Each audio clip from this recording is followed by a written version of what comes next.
My name is Amal Nirgurkar. I'm the CEO of Patient Prism. And we have here Don Corey from Fortune Management with us, discussing all things dentistry, but more than dentistry is in terms of behaviors and opportunities that we can engage with our team members to really improve performance. At the end of the day, we're all here at Patient Prism or at Fortune to really help build the great dental practices and provide people with an opportunity to build great practices and great lives as well, as Fortune says. Mm-hmm. And Don has an interesting background. He has a PhD in human and organizational systems, so it makes him even better at understanding behavior. And so our conversations with him have been focused around that. Yeah.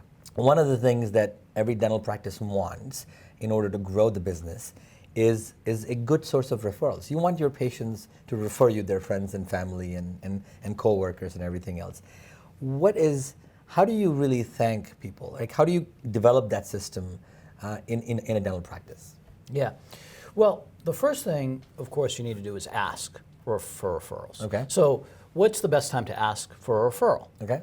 It's when you get a compliment.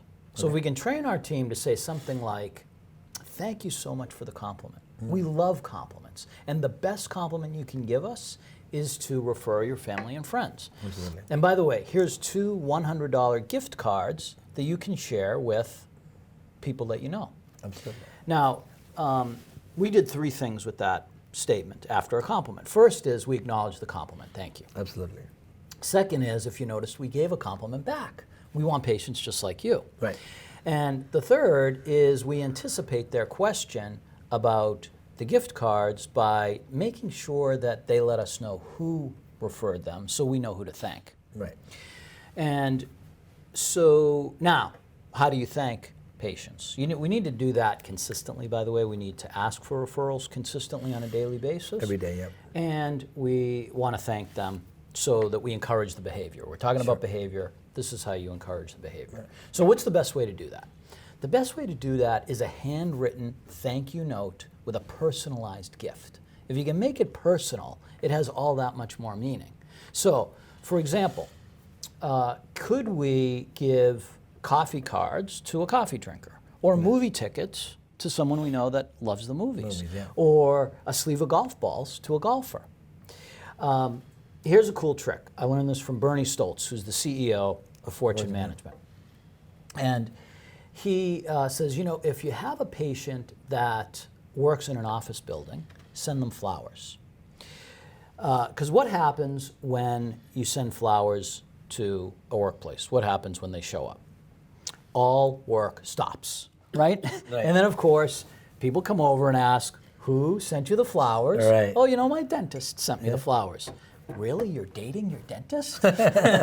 Right?